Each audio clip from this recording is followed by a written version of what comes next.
Good morning, everyone. It is good to see you, and a joy and a blessing to be with you all. My name is Richard Mirage, and I'm the lead minister here at Unity of Phoenix. So welcome, everyone. Good to see you. And my name is Jimmy Scott, pastoral care minister here at Unity of Phoenix, and my joy to be here with you as well.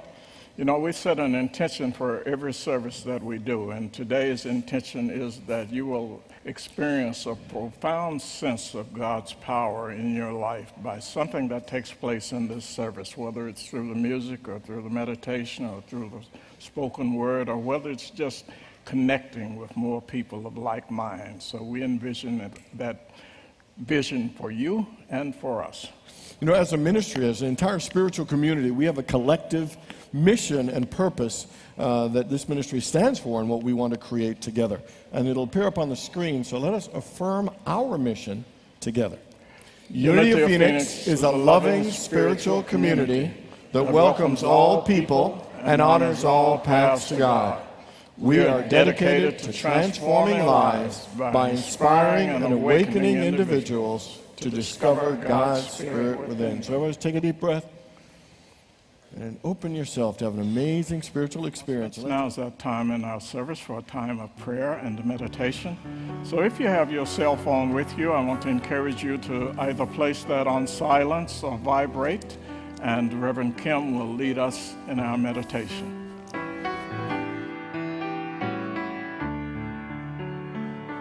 Surely the presence of the Lord is in this place. I can feel God's mighty power and God's grace. I can feel the brush of angels' wings. I see glory on each face. Surely the presence of the Lord is in this place. This is our time of meditation,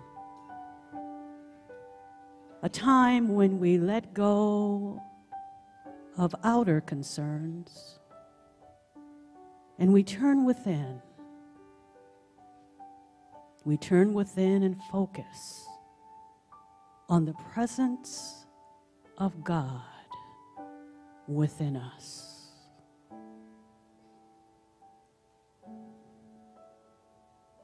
This is our time to be still and know that there is only one presence. And it goes before us and lights our way. It surrounds and enfolds us. And it is within us as the very beat of our hearts. No matter how dark the hour, we are never alone.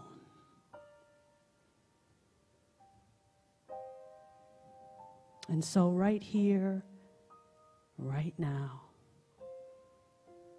open your heart, open your mind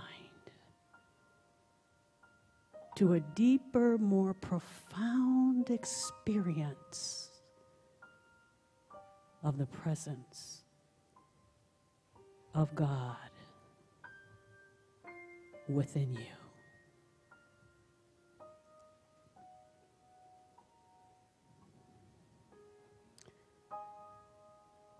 Take a deep, relaxing breath and just let go.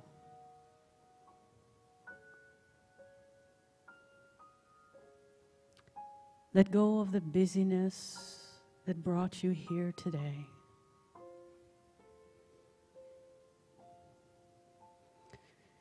Let go of any stress or tension you may be feeling anywhere in your body. Just let it go.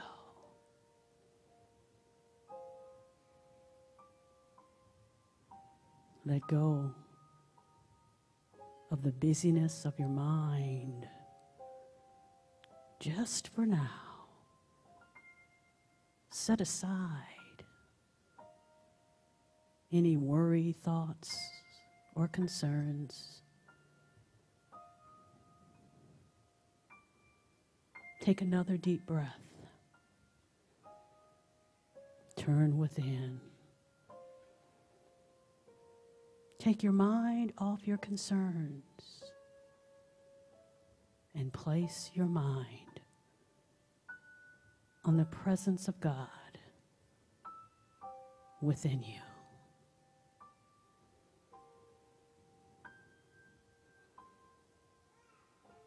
God in you is love. Sense it and feel it as a warm glow at your heart space.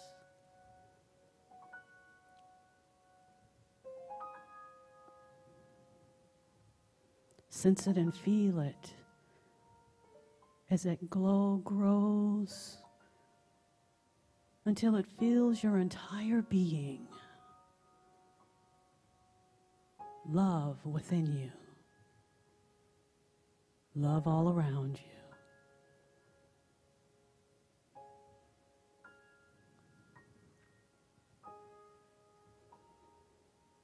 God is peace.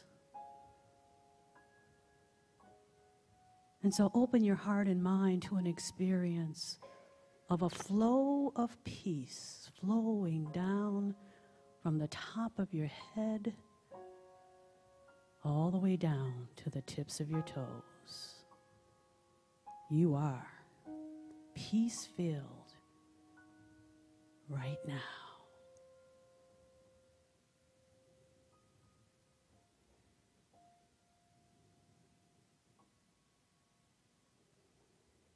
God is life. And know that with every beat of your heart, every cell, every tissue, every muscle of your body is now renewed, lifted up and rejuvenated by the presence of divine life filling you now.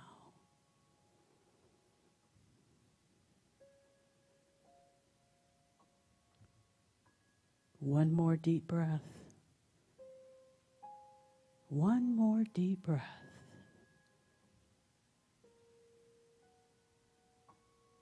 And in a consciousness of God as love, as peace, as life itself, turn within and rest in the silence.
And now, as we begin to end this time of meditation, we remember those who have reached out to us for prayer support, those in our community, those in our world who are right now facing difficulties or challenges.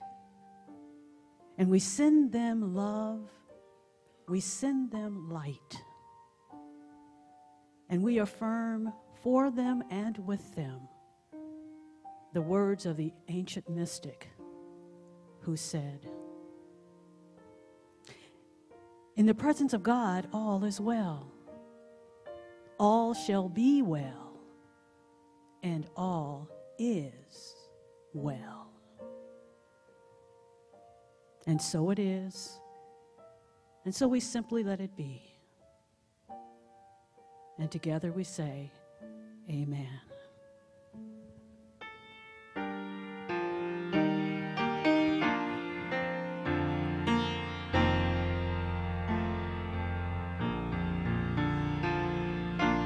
Our Father, which art in heaven, hallowed be thy name. Thy kingdom come, thy will be done on earth as it is in heaven. Give us this day our daily bread, and forgive us our debts as we forgive our debtors. And leave us not in temptation, but deliver us from evil. For thine is the kingdom, and the power, and the glory forever.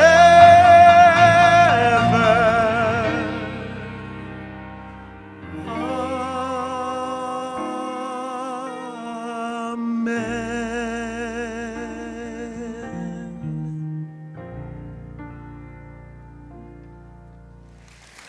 All right. So good morning again, everyone.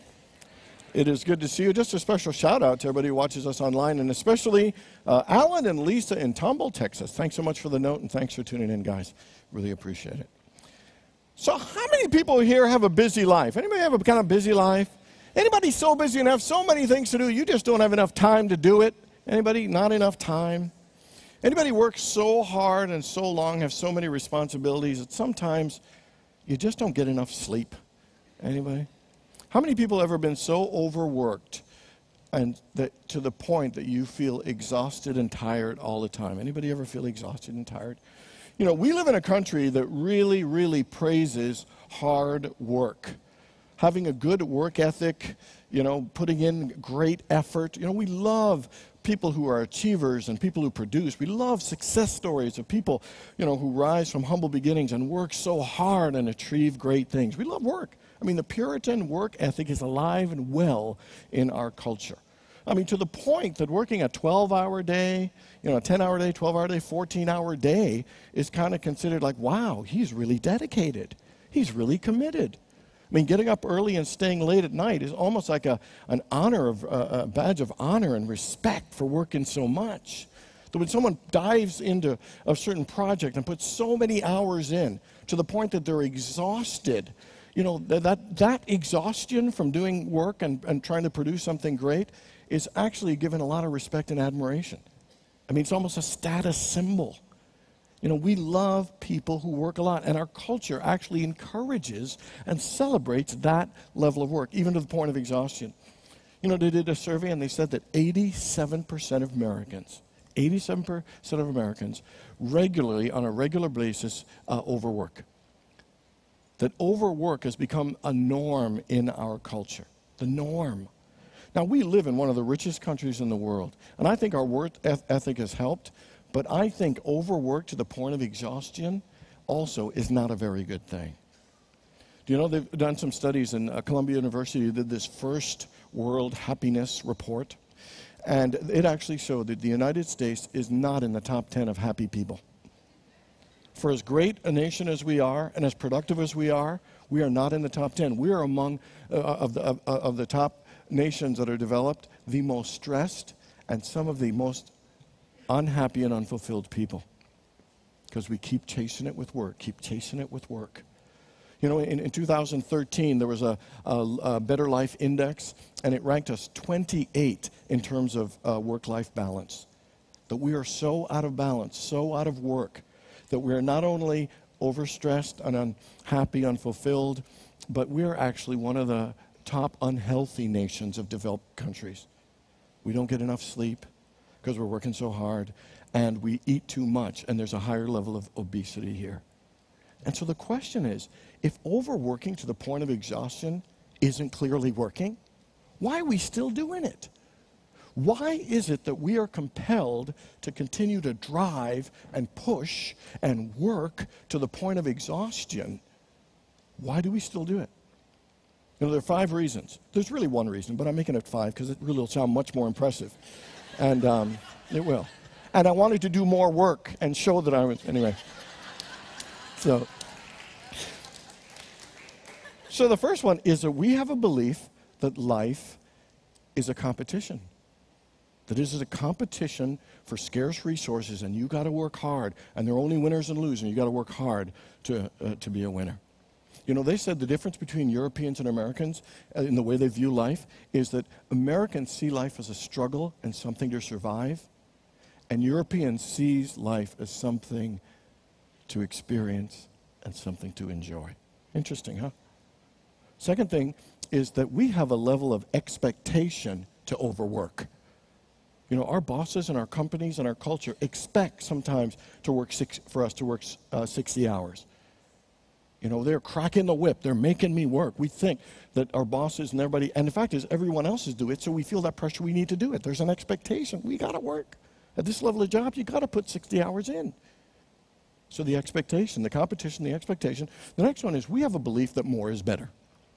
That more is better. That if I work more, I'll have more, therefore I'll be more happy and I'll have a better life. We have that idea. You know, I met a guy a couple of weeks ago at a wedding, and he was dancing with his daughter, and I talked to him afterwards, and he said, you know, I missed so many years because I was on the road traveling. She's 22, and I'm just getting to know my daughter now for the very first time. And he said, I was working hard to try and give her so much stuff in my family, and I realized that maybe that wasn't the best idea. Sometimes more material stuff isn't better. More hours working isn't always better. You know, the fourth thing is sometimes we're addicted to busyness. Interesting, you know, the same people who reported that their bosses and everybody else expects them to do a lot of work, you know what, when people are in business for themselves, they still work that hard. Even though they're the one in control, we still have that hectic pace. We're almost addicted to busyness, to anxiety, to drama, to that fast pace. But here's the main reason. Why is it that we keep chasing and producing and working to exhaustion? Because deep down, we don't believe we're good enough. That we work hard to exhaustion to prove ourselves. That we believe by producing and performing, by accomplishing and achieving, that we will give ourselves some validation to say, I'm good enough. In our culture, my worth is my work. Our work determines our value. Our achievements determine our value. Look how someone feels when they're unemployed in this culture.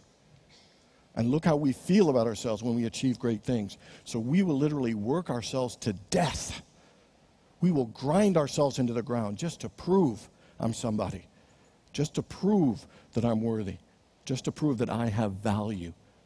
We think that our self-worth is connected to our net worth in this culture. And we keep chasing it. It is the unworthiness. Even though we hear those statistics, we can hear them all day long. But inside of here, when there isn't a feel that I'm worthy and that I'm good enough, we keep chasing it, thinking at one point, I will get to a level of self-worth. So we are in the fourth of our 5-week series on the book, The Gifts of Imperfection by Brene Brown. How many people are reading this book? Some people reading this book? Whoa, some people are reading this book. And this is a fabulous series, and I love this because finally someone's saying out loud, you know what, I don't have to be perfect. In fact, to have a happy and fulfilling life, I don't have to chase perfection. I don't have to please everybody. You know, that I'm perfectly imperfect, that it's okay to accept myself and love myself who I am. And the greatest way to live a wholehearted life is actually to just be true to ourselves and live authentically. You know, a wholehearted life is about feeling whole, feeling worthy. And then we could pour ourselves into whatever we do, because we know when we're worthy, even if we make a mistake and fall and get scared or we're vulnerable, we realize, I'm still okay. That when you're not going from a place of proving, but from a place of experiencing, enjoying, and expressing life, that you're more free, that you can be fully engaged in all aspects of life. And so we've been looking at several things that hold us back from giving ourselves wholeheartedly.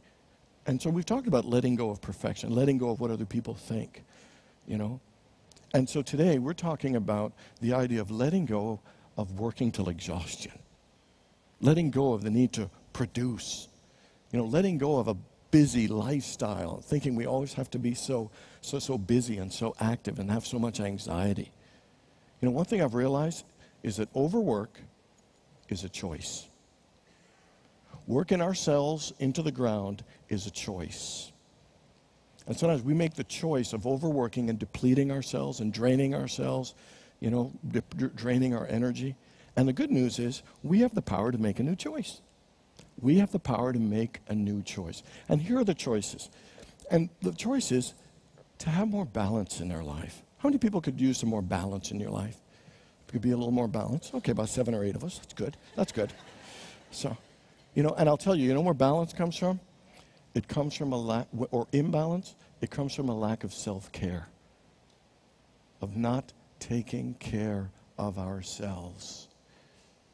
And so today we're going to talk about how to get balance through taking better care of ourselves. And we're going to talk about 3 simple principles that are going to sound so simple. You're going to think, these things aren't very effective. I don't take this seriously. I don't think it'll make a difference in my life. But I guarantee you, these 3 things will. So the first thing we're looking at to live a more wholehearted life is the importance and the need of having rest. Let's go to the book of Genesis, and here's what it says. And on the 7th day, God finished the work that he had done, and he rested on the 7th from all the work that he had done. So God blessed the 7th day and hallowed it, means made it holy, because on it God rested from all the work that he had done in creation. We kind of miss that sometimes, but what he's saying there, what he's saying is that rest is an important part of creation. It is a part of the process of creation. And he says it again later in Exodus. 6 days you shall do your work, and on the 7th you shall rest, that your ox and your donkey may rest, and the son of your female servant and the stranger may be refreshed. And Jesus said, come to me all who are weary and heavy burdened, and I will give you rest. It sounds so simple, but Scripture is saying that rest is a powerful, powerful, and important aspect of life, of creation, of feeling a sense of wholeness, feeling a sense of freshness and newness. And it is one of the keys to creation and accomplishment and success and happiness. And yet so often we don't allow ourselves to take rest. You know, there's a book called Tired of Being Tired. And in it says, the greatest thing that we do as a culture to deprive ourselves and dishonor ourselves is by depriving ourselves of enough sleep. We always think, oh, I'll sleep later. Oh, I can give up sleep. Sleep's like one of the first things we give up. You know, we give up food. I'm too busy to eat, and I didn't have enough time to sleep. We give those things up so quickly. But do you know that sleep is one of the most healing, restoring, repairing, and rejuvenating activities there is? It is miraculous what the body does when it's asleep. That when we don't have sleep, we can't make as good of decisions. You know, we can't problem solve. When we don't get enough sleep, we're not actually present to ourselves or others. You know, when we don't have enough sleep, we can't get creative and get us inspired. You know, and without sleep, we sometimes, you know, slip into depression and negativity. There are all kinds of health issues by not getting enough sleep. And what I find absolutely amazing is while we're pursuing a great life and more success, we will so quickly sacrifice our bodies by not feeding ourselves and not getting enough rest. Isn't that amazing? We're trying to make our lives better by actually hurting and depriving ourselves of one of the most restorative, healing activities that there is. And why is that? You know, it's amazing how we praise exhaustion in our culture. Let me give an example. So in my first year of college, I heard students talking about this thing that sounded fascinating, and they called it, you know, pulling an all-nighter. Pulling an all-nighter. And I thought, what is this all-nighter thing? And they said, well, you just stay up all night, and you drink coffee, and you study, and then you go to your exam. Like if it's 9 o'clock or 10 o'clock in the morning, you go right to it. No sleep, study all night. And I thought, well, wow, well, that sounds like fun. And so I thought, well, let me try this thing. Let me try this. So I'm doing this all-nighter. We're in the cafeteria studying. The exam's at 9 a.m., and we're studying all night, and I'm drinking coffee, and I'm drinking coffee. And then so I am like a zombie. I'm shaking. My head hurts. I mean, and all I got out of that was I got no sleep, I got a headache, a shakiness, and a C-. So it didn't really help. It didn't help. I could have gotten home and had a good night's sleep and gotten a C- on my own. Thank you very much. But there's a status thing, pulling an all-nighter. He pulled an all-nighter. Like it's some fabulous achievement, some exclusive club, you know? But hear how twisted this exhaustion thing is. You know doctors, you know, the people that take care of us and promote our health and well-being, they put 36-hour shifts, 36 hours. I don't know about you, but I don't want to be treated by a doctor in his 34th, 35th, or 36th hour. I will take care of myself, thank you. But think about that. Think of how twisted we are culturally, that the people we want to take care of our health are depleting themselves of one of the very things that they would tell you you need if you went to see them. So why is it that way that we don't want to give ourselves rest? Let me give an example. In the last few weeks, I've been kind of clocking it, doing a little more work and just really pushing it. And then so last Friday night, I wasn't feeling that good. Last Saturday morning, I really wasn't feeling, my head was hurting, I had fever. You know, and then so our board president, who wasn't well as well, you know, texted me about some other stuff. I said I wasn't feeling that good, and she said, take care of yourself. Take the Sunday off. Be good to yourself. So I texted back. I said, that'd be nice, but I don't want to, like, you know, throw this talk on Richard or Jimmy last minute. That wouldn't be right. I'll tough it out. So that was like at 10 o'clock in the morning. So by 3 o'clock, the toughing out had just worn off. And I texted Jimmy and Richard, and I said, guys, can you help me out? And I'll tell you, the thing I want to impress upon you is the angst and the anxiety I felt just to take care of myself. What will people think of me? How could I do this to drop this last minute on them? We do stuff like that. I was about to give, and the very thing I needed was just to rest. And sometimes we deny ourselves the very thing we need out of expectations. What will people think of me? And so that when we deny ourselves rest, in spite of all the knowledge of how good it is for us, it clearly means we are disconnected with our self-worth. We are disconnected with our value. Here's what it says in Corinthians. Do you not know that you are God's temple? That you are the temple of the living God, and God's Spirit dwells in you? Do you know that your body, is a holy temple? Your body is a holy and sacred place. You are the temple of the living God. And I would bet many of us don't treat our bodies like it's a holy temple. It is the greatest gift that God has given us. Our first responsibility is to take care of God's holy temple. To nurture and to care for, to rest, to feed, and to give this holy temple all that it needs to be able to live and to love and to create and to express joy and to achieve great things. And yet it's the very thing we dishonor, the very thing we mistreat, the very thing we ignore and put off is giving ourselves rest and taking care of ourselves. And so my question for you is, are you willing to realize that your body is a temple of the living God? And are you willing to love and value who you are, what you are, and this body temple, that you'll begin to give yourself rest? Rest is a vital thing. You know, in music, you don't just hit notes all the time. There's a little break. And you know what they call that little break sign on a note? They call it a rest. To make great music, it's not just hitting the notes. It's the notes with rest in between. That's what makes great music. And for your life and my life and our lives is that we do our activities, but we must take rest. Give your body the sleep. Give it the rest. Let it experience the most rejuvenative, restorative, powerful, healing energy that will awaken you to bring more joy and more creativity into your life, into your amazing body temple for you to do and enjoy even greater things. Rest is a way to create more wholeheartedness in our lives. And the second thing is play. You know, and again, this sounds like such a childish thing, doesn't it? Play. It's so silly. I don't have time to mess around. I can't play around and foolish with kids. I have to do productive things. I have a serious life. There's things to do. And we think that, you know, it's childish play. But in Scripture it says that to enter the kingdom of heaven, we must become as a child. There's an open-heartedness and purity and playfulness and trust and joyfulness that kids have. There's a curiosity. You know, they're fascinated by things. They love to play. And it's that spirit that helps us enter the kingdom of heaven. But as we get older and, you know, things happen and we get a little discouraged, we can get a little jaded. We can get a little cynical. You know, we can close off our hearts. You know, we can get a little more stiff. And sometimes we get to a place where we get so serious, you know, so focused that we just take ourselves and life way too seriously. We don't laugh, we don't play, we just get way too serious.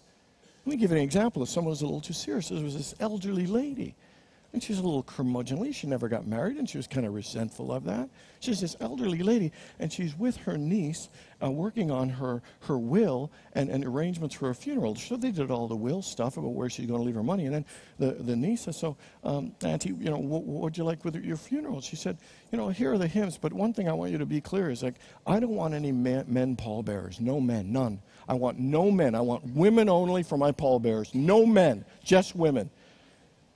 And she said, well, why would you only want women pallbearers and no men? She said, well, the dirty rats didn't take me out when I was alive, and they're not going to take me out when I'm gone.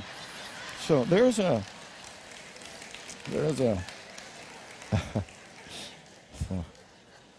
lady that just needs to lighten up. She's taking life way too seriously. Way too seriously. You know, so actually, what do you need to let go to be a little more playful? What do you need to let go to let the child in you come out and to have a little bit more fun? You know, play is not an option. It's actually a vital part of our lives. You know, there's a wonderful book called, and it tells how play actually shapes your brain, how it brings out creativity and joy and optimism, and how it helps us, you know, deal with difficult problems. That play is this wonderful creative energy that we all have to do, and it's not an option. You remember that thing, all work and no play makes Jack a dull boy? It's true. That work doesn't work without play. So what will it take? I think some of the words of the Simon and Garfunkel song, the 59th Street Bridge, tells us how to get to that childlike, playful nature. And here's what it says. Slow down. You move too fast. You've got to make the moment last. Just kicking down the cobblestones, looking for fun and feeling groovy. So life is supposed to be fun. So how much fun are you allowing yourself to have in your life? When was the last time you felt groovy? Okay. Okay. Just keep your answer to yourself, please. You know, and the thing is, life is supposed to be fun. It's not frivolous, it's not silly, it's not childish. It is a healthy and important thing to live a wholehearted and joyful life. Life is supposed to be fun. You know, when was the last time you threw a football or you hit a baseball? When was the last time you went dancing? When was the last time you went out with the girls or the boys and just laughed your butt off? When was the last time You know, you played golf or you played a board game. When was the last time you made some silly faces? When was the last time you listened and rocked out to your favorite music? It's so important for us to take time to rediscover that childlike playfulness. You know, a week and a bit ago, periodically I have lunch with different staff members and groups of them, and we were out in the basketball court, and a week and a half ago I shot a basketball for the first time in 9 years since I've been here on this. We have a basketball court, first time. It was so much fun just shooting hoops. You know, I'd miss one, oh, give me another shot. It was just so much fun. You know, last Friday, the board of directors and we went to a spring training baseball game, the Oakland A's against the San Francisco Giants. Looking at a baseball diamond is so green and so beautiful. I got to tell you, I don't know, you can not feel happy being at a baseball game. The weather was perfect, and it went right down to the ninth inning, and they scored and won in the bottom of the ninth. It was absolutely incredible. 2 weeks ago, I went and I saw a cover band for the Eagles, and it was so much fun just singing along to Hotel California and Desperado and Take It Easy. You know, and I can't tell you why. It was just so much fun. And so yesterday, I did a wedding outdoors in the afternoon. And so you want to talk about fun. I was having way more fun than a man should have. A minister shouldn't have as much fun. But what was really cool about it, it was pouring. It was pouring and actually, what do you call those little things? Hail was coming down. And so I got completely soaked. I mean, we were probably like 2 or 3 inches in water. We kept the thing going. You know, it's so funny. I met with a couple that are kind of friends of mine, and they said there are 2 things they wanted. They wanted their wedding to be fun and memorable. You know what? Their wedding was fun and memorable. And so it was just we still had a great time. And I'm trying to speak into this microphone so loud because the rain was coming down so much. It was cool. But what was even cooler was on the drive home right after, I was driving along 67th Avenue and going to make a right. I want to make a right on Greenway to get back here. And so I'm noticing no one's turning right on Greenway. And it is filled with water. And I thought, you know what? I'm going for it.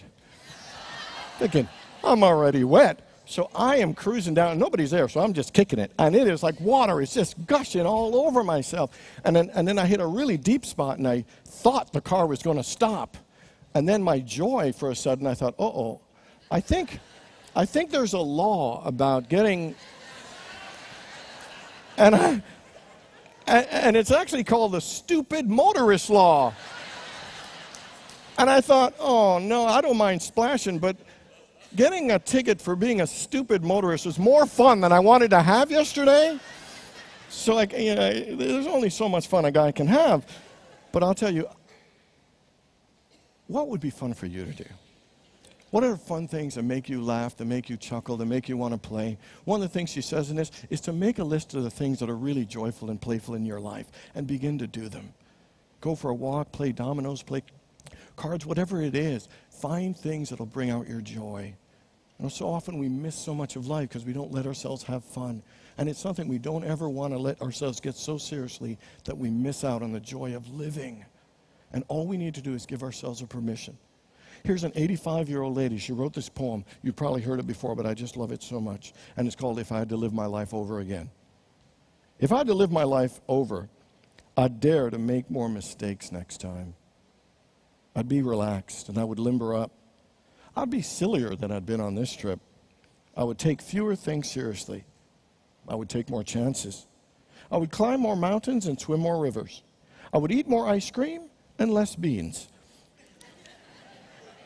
I would perhaps have more actual troubles, but I'd have fewer imaginary ones.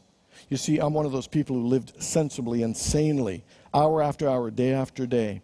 Oh, I've had my moments, and if I had to do it over again, I'd have more of them. In fact, I'd try to have nothing else, just moments, one after another, instead of living so many years ahead of each day.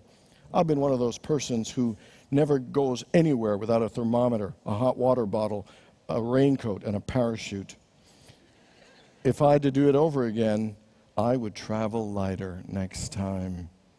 If I had to live my life over, I would start barefoot earlier in the spring and stay that way later in the fall. I would go to more dances. I would ride more merry-go-rounds, and I would pick more daisies. So what is it that you're missing, enjoying and playing and slowing down? That if you were to lighten up and let go and let the child in you, how differently would your life be? What are the fun things you would do? How much would you laugh? Who would you play with? What things would you do that would bring your childlike spirit to open up and to flourish and experience life more wholeheartedly? Rest, play, and let's talk about stillness. You know, we have such an active and busy pace. We kind of get addicted to that. And I think sometimes we like being busy. Sometimes I think busyness stops us from dealing with whatever hurt or pain or things that we need to heal or things we'd rather not know. So slowing down and being still sometimes scares us. But while it scares us, you know, when we become still, yes, we'll have to feel some things, but we'll heal them and release them. But if we keep going deeper, there's something even more amazing. A friend of mine was from Kansas City this week. We met in my office, and he's doing some research about where genius and inspiration comes from. And he says when we're awake, we're at 20, beta? And then when we're at meditation, it's 10. When we are in the first stages of sleep, it's 4, and deep sleep is 2. And he said that the greatest inspiration and insight and creativity comes when we're at that 10 level, in that meditative state. But it requires us to quiet our mind and be still. He said you can get a lot from 20, like pick up a lot of things when we're awake and are fully alert. But when you go deeper and quiet the mind, that we tap into levels of wisdom and genius and insight at that level. The greatest genius and thinkers have been to that level of quietness. And it's that level of meditation, visited on a regular basis, that can bring forth such insight. You know, and sometimes we're a little bit impatient. You know, I saw somebody meditating, and I saw a cartoon, and they had the person meditating with their hands, and it says, come on, inner peace. I don't have all day. And so, you know, I was like, I want inner peace, and I want it now. But the stillness means to take time on a regular basis and quiet and go a little bit deeper. Because when you go a little bit deeper into God, you go deeper into the fullness of all life. For the infinite intelligence, the wisdom, and the insight, levels of understanding, inspiration, and creativity that we can't even imagine ourselves having access to right now. Being still is powerful. That's why in Psalm 46 it says, be still and know that I am God. The stillness helps us know the fullness of the mind and the wisdom and understanding of the divine. It's available if we'll slow down and be still. I love the 23rd Psalm when it says, the Lord is my shepherd, I shall not want. He makes me to lie down in green pastures. He leads me beside the still waters. He restores my soul. It's that stillness restores our soul and opens us to the fullness of the connection of the divine and opens us to a level of life that we have not yet fully comprehended or imagined, but it's there if we will be still. Work is great stuff. Next week we'll talk a bit more about it. Being productive is great, but overdoing it till we are exhausted and so busy and so anxious and moving so fast is not healthy for us. If we all want to live more full lives and more wholehearted, we need to find more balance. And balance begins with self-care, taking care of your amazing body temple and giving it rest. Taking care of that joyful, childlike nature in yourself and taking time to play and taking care of your spirit, allowing it to be still and know our fullness and oneness with God. Rest, play, and stillness are truly the gifts of imperfection. God bless you all.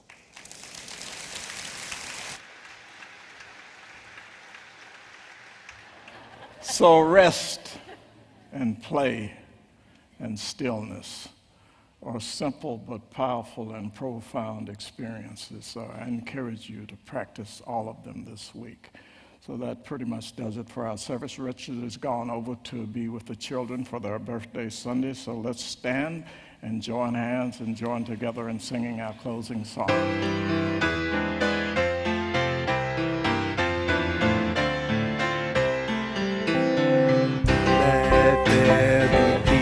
On earth, and let it begin with me.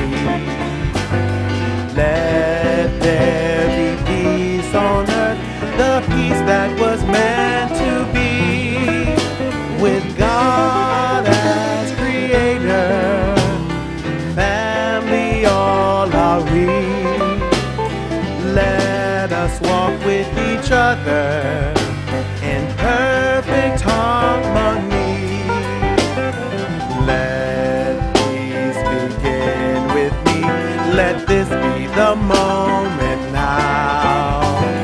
With every step I take, let this be our joyous vow, to take each moment and live each moment in peace eternally.